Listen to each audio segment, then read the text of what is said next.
স্বাগত। আশা করি তোমরা সকলে খুব ভালো আছো, সুস্থ আছো। প্রতিদিনের মতো সকালবেলা ঘুম থেকে উঠে চিয়া সিডটা আমি ভিজিয়ে রেখেছিলাম। না আমি রাখিনি, আজকে মাই রেখেছি। ভিডিও করতে করতে যখনই রান্নাঘরে এসে পৌঁছালাম তখন দেখলাম মা ভাত বসিয়ে দিয়ে গেছে, কিন্তু গ্যাসটা বাড়ানো থাকায় ওই ফ্যানটা উতলে উতলে পড়ছিল। আমি আবার মায়ের মতন একটু পাকামো করে দেখতে গেছিলাম যে ভাতটা হয়েছে কিনা। তখনও দেখলাম যে একটুখানি বাকি আছে।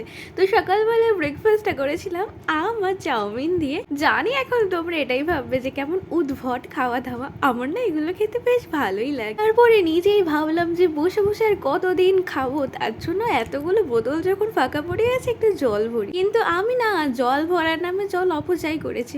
এই দেখো কতগুলো বোতল ভরেছি, দেখেছো কত কাজ করি আমি বাড়িতে। ওই কটা বোতল ভরে হয়ে গেছে আমার, ভীষণ ক্লান্ত হয়ে গেছি। রান্নাঘরে গিয়ে দেখি আজকে লাঞ্চে আমাদের মেনুতে রয়েছে মাটন। এইদিকে আমার মাটা তো গরমের মধ্যে এইদিক ওইদিক ছোটাছুটি করতে করতে কাজ করেই যাচ্ছে। কতবার আমি মাকে বললাম যে একটু বসো, মা তো আর শুনছেই না। তাই জন্য আমি মাকে বললাম যে আমি তো মাথায় একটা প্যাক লাগাবোই, তো তুমি সেটা দিয়ে দাও, ততক্ষণে তোমার একটু কাজ থেকে রেস্টও নেওয়া হবে, প্লাস আমারও একটু উপকার হবে।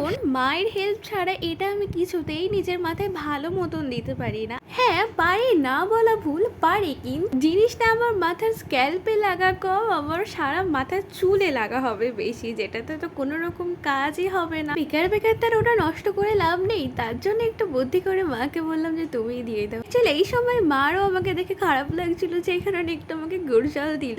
ওটা খেয়ে আমি একটু পাখার সামনে দাঁড়িয়ে দাঁড়িয়ে হাওয়াই খাচ্ছিলাম। তারপরে মনে পড়লো ও আমার মা তো আবার গরমে দাঁড়িয়ে দাঁড়িয়ে রান্নাঘরে অনেক কাজ করছে। না থাক, ফ্যানটা মায়ের দিকেই ঘুরিয়ে দিই। দেখেছো কত মায়ের কথা ভাবি। তারপরে এদিকে আবার আমার মামাকে লেবু কেটে দিল। আর এই দেখো এটা হচ্ছে মাটনের ফাইনাল লুক। আর লাঞ্চের পর তো আমরা প্রতিদিন দই লস্যি খাই, সেটা তো আর নতুন কিছু না, সেটাও একবার শেয়ার করেছিলাম তোমাদের সাথে। ওই যে বলে না মানুষের ভালো করতে নেই, মা আমাকে বললো গরমের মধ্যে বেরোস না, ঘরেই থাক, এসি তলায় থাক। কিন্তু না, আমার না ভালোই লাগছিল না ঘরের মধ্যে বসে থাকতে। তারপরে তো আজকে পড়া ছিল, আর আমি সকাল থেকে মা আর বাবাকে দুজনকেই বলে রেখেছিলাম যে আজকে আমাকে একটু বাজারে নিয়ে যেতেই হবে।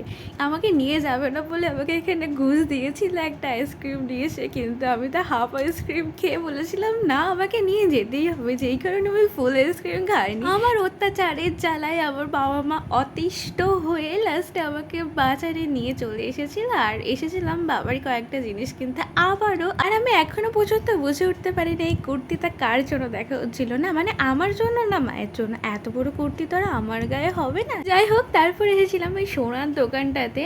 অনেক দিন আগে একটা কানের বানানো হয়েছিল, পড়তে পড়তে আর ভালো লাগছিল না, সেই কারণে ওই কানেরটা গলি আর একটা কানের নেওয়া হচ্ছে, যেটা তোমরা কিছু দিনের মধ্যেই দেখতে পারবে। আর ওই পাথরগুলো দেখলে না, ওগুলো এতদিন আমার হাতে ছিল, যেগুলো এখন ভাবলাম না আমি একটু বড় হয়ে গেছি, এবার এগুলো হাতে আংটি করে নেওয়া যাক। আর এই গরুটাকে না আমি বারবার একটু ধরতে যাচ্ছিলাম, একটু আদর করতে যাচ্ছিলাম, কিন্তু ও এমনভাবে তাকাচ্ছিল যে আমার ভয় লেগে যাচ্ছে। ঠিক আমার পিতাজিকে দেখো কোনো ভয়ই নেই, গেল কি সুন্দর গরুর গায়ে হাত দিল, কিছুই বললো না। যাই হোক, তারপরে রেখেছিলাম একটু পিৎজার দোকানে।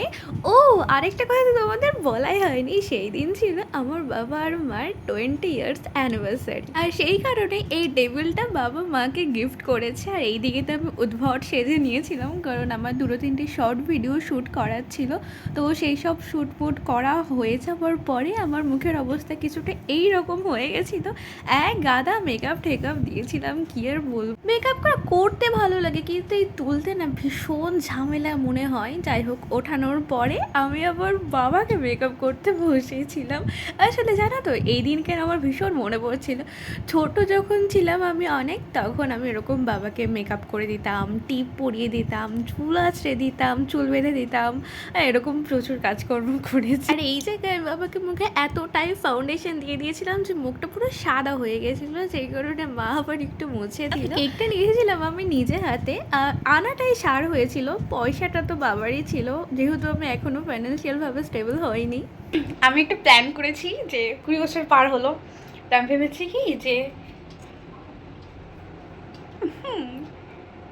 এটা বলবো যে তুমি মাকে পড়িয়ে দাও, তারপর দেখি কি হয়।